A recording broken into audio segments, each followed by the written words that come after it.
안녕하세요. 달콤한 말씀, 행복한 하루. 오늘 함께 나누실 말씀은 누가복음 9장 18절에서 27절까지 말씀입니다. 예수께서 따로 기도하실 때에 제자들이 주와 함께 있더니 물어 이르시되 무리가 나를 누구라고 하느냐?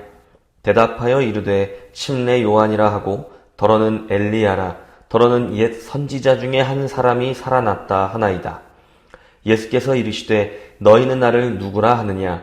베드로가 대답하여 이르되 하나님의 그리스도시니이다 하니 경고하사 이 말을 아무에게도 이르지 말라 명하시고 이르시되 인자가 많은 고난을 받고 장로들과 대제사장들과 서기관들에게 버림받아 죽임을 당하고 제3일에 살아나야 하리라 하시고 또 무리에게 이르시되 아무든지 나를 따라오려거든 자기를 부인하고 날마다 제 십자가를 지고 나를 따를 것이니라.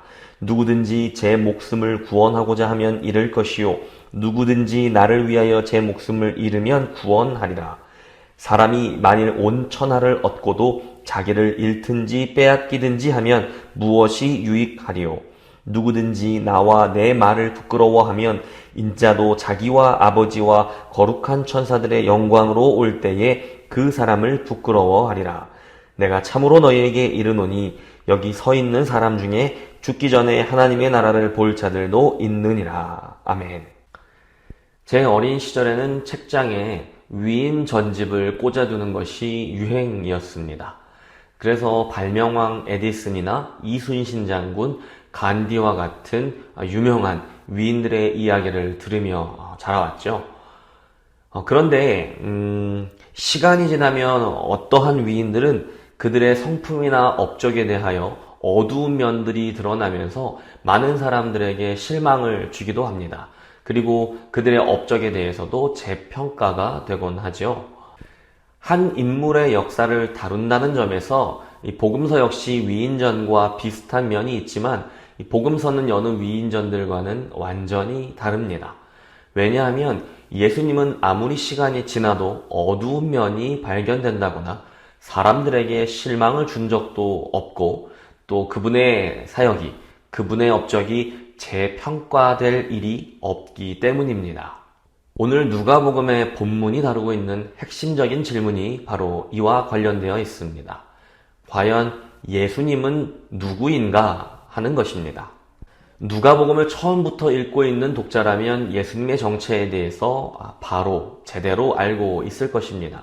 왜냐하면 누가복음의 처음부터 곳곳에 예수님의 정체에 대하여 밝히 드러내고 있는 구절들이 있기 때문이죠.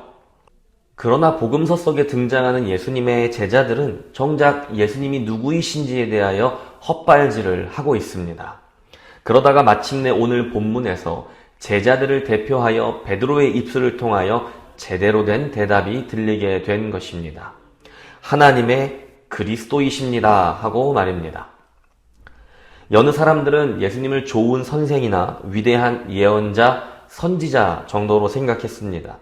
그러나 하나님의 그리스도라는 대답은 예수님이 이만저만한 좋은 선생이나 또 예언자, 선지자 정도가 아니라 바로 구약에 예언된 바로 그 메시아이며 우리가 기다리던 바로 그 하나님의 아들이라는 깊은 의미가 담겨 있었기 때문에 제대로 된 대답이었던 것입니다. 그러나 우리가 마태복음과 마가복음의 기록을 통해서 알 수 있는 것은 베드로를 비롯한 다른 제자들이 예수님의 정체에 대하여 아직 100% 정확히 알고 있는 것은 아니었다는 것입니다. 왜냐하면 그들은 예수님을 영광의 메시아로만 알고 있었기 때문입니다.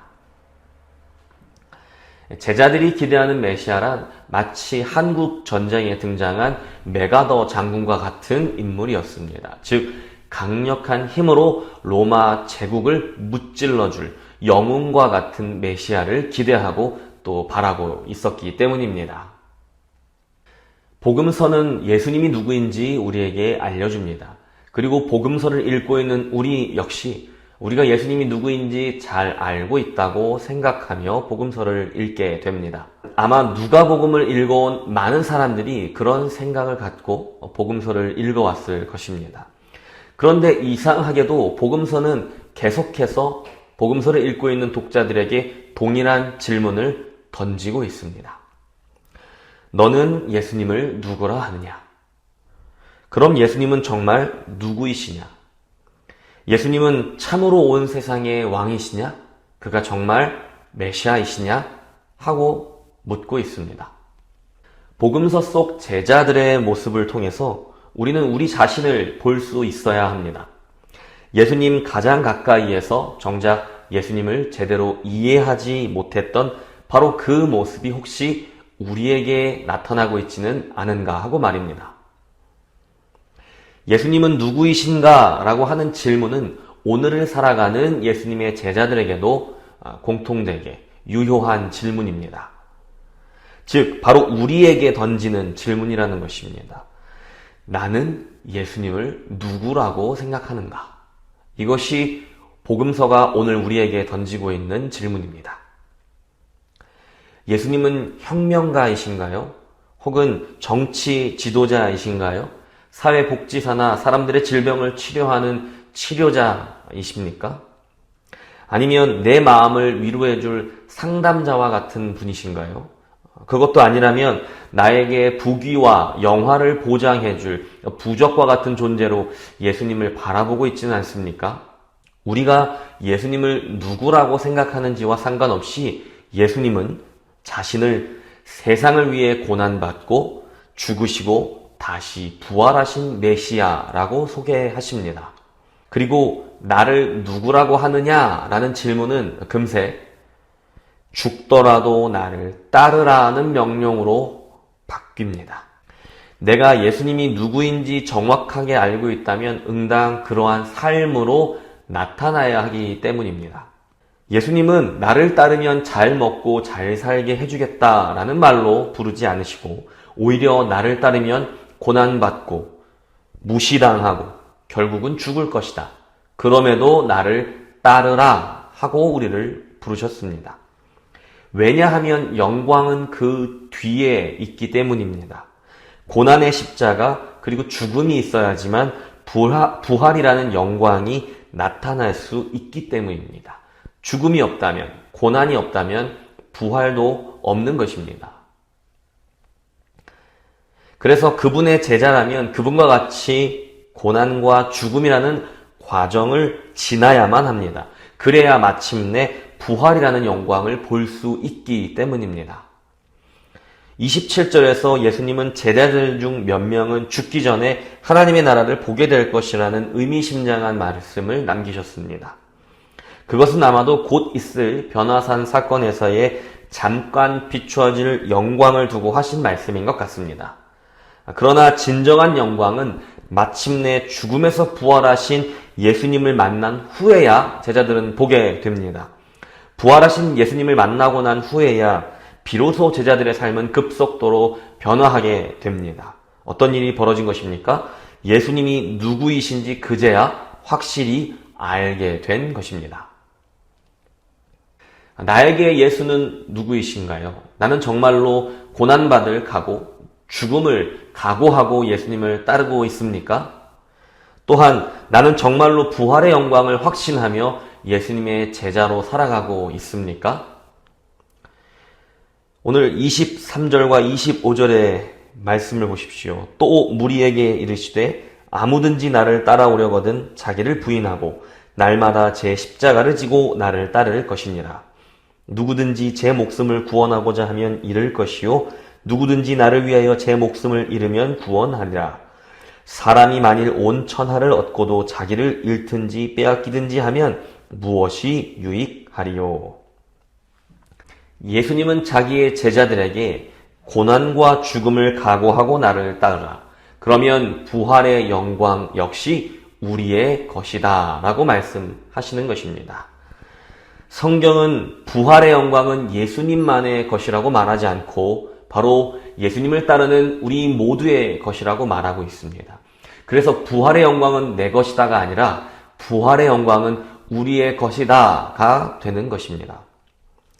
그리고 그 사실을 믿는 자들만이 알고 있는 비밀은 그 영광은 반드시 고난과 죽음을 통과해야지만 볼 수 있다라는 사실입니다. 오늘 누가복음은 우리에게 다시 이렇게 질문합니다. 너는 예수를 누구로 생각하느냐?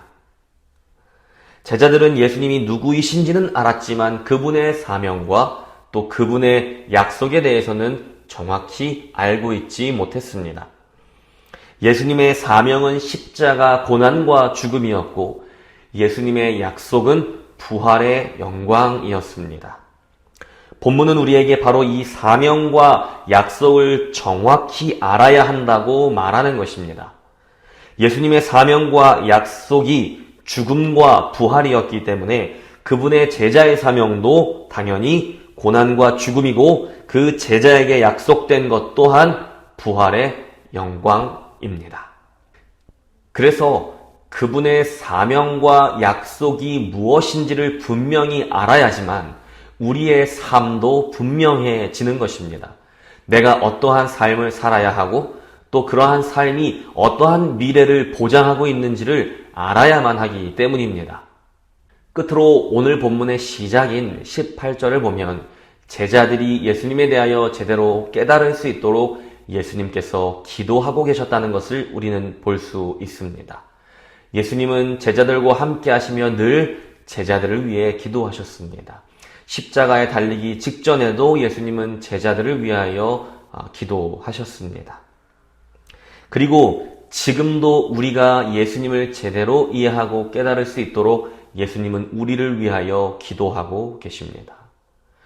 오늘 우리를 위하여 지금도 기도하고 계시는 예수님의 그 마음을 생각하시면서 과연 나는 예수님을 누구라 생각하는가 다시 한번 스스로에게 질문을 던지고 묵상하는 하루가 되시기를 바랍니다.